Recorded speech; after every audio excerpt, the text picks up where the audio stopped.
Is open-mindedness really possible when you're still identified with your personality? I mean, is it So for Elijah, you're somebody? being open-minded about open-mindedness. I love it. Yeah. I No, guess so.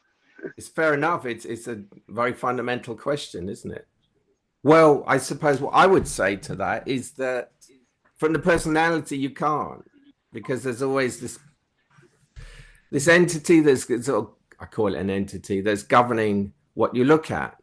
So I would say that only in the choiceless awareness that you can have that openness. Otherwise, the personality will trick you into saying, well, I'm being open, but it won't look over here. It would be open about everything that it feels safe with, but it won't look at the blind spot. So this is about kind of revealing, the blind spots get revealed here.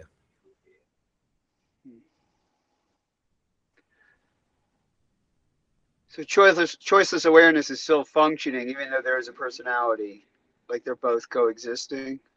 Well, I would say at the moment that the choiceless awareness is there, the personality is not really in the driving seat. That's why it's so fundamental So it's to a moment by this. moment. Yeah.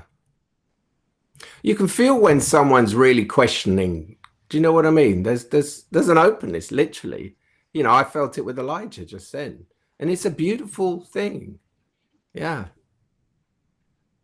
It's a certain kind of space that one's in. And it's the opposite of the contraction. It's outward and it's open. Yeah. Yeah, you did this what you called the traveling conversation with Sterling, and that sounded like a really useful concept to me. And I thought maybe you could tell us what are how do you see the ground rules for a traveling Openness. Openness. Okay. That's without that, there's no traveling. Yeah.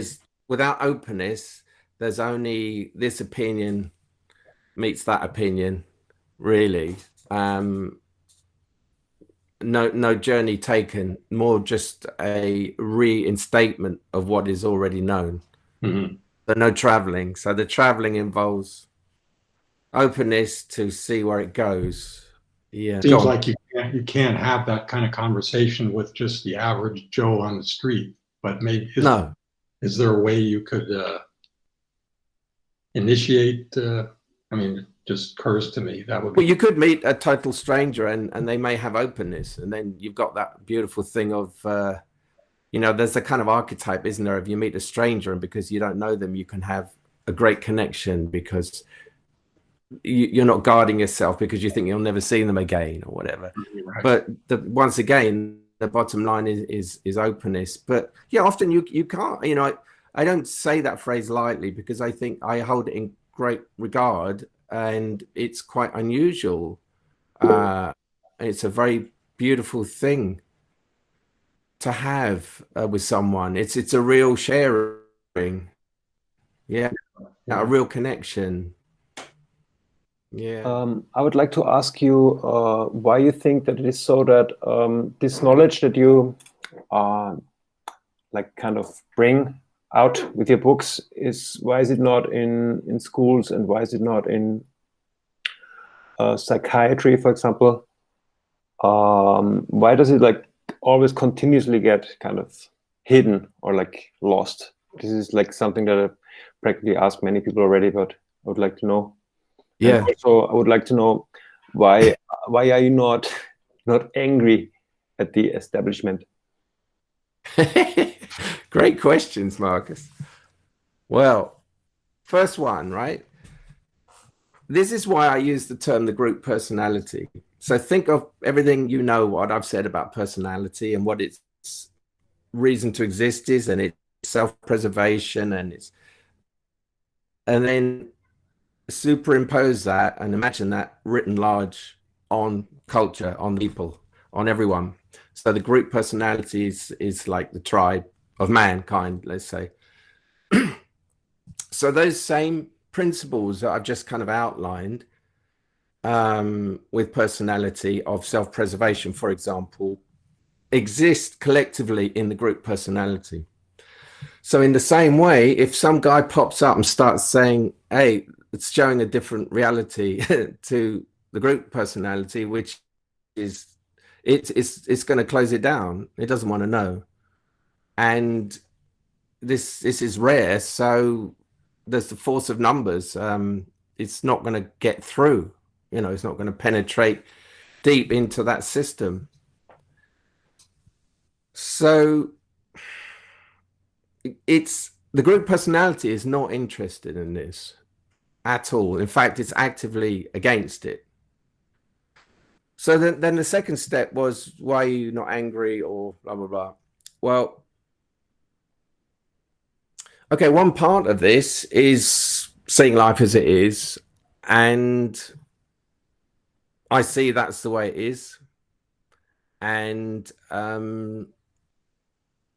I can't change that, and there's a bowing down to that. The danger with personality, what happens is that you get so used to it and you think it's who you are, and it's so close to you, and it's so a given, and it's been so reinforced for so long that you really think it's who you are, and that is all you are.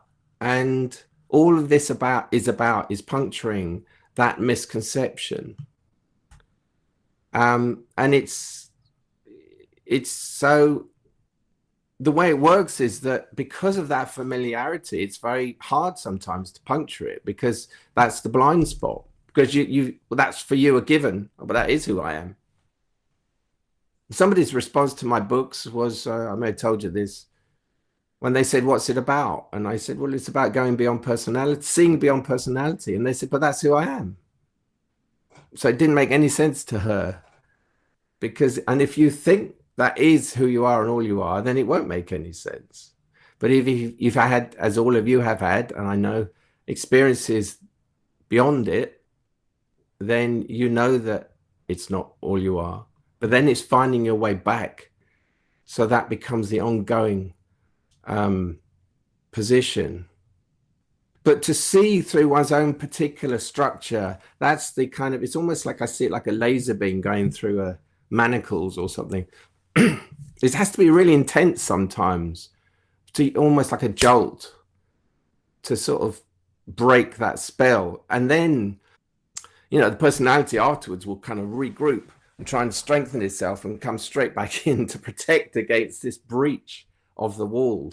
You know, it's constructed this tower with a wall around it, and there's this kind of, it's a bit like there's this cannon has shot a hole through it.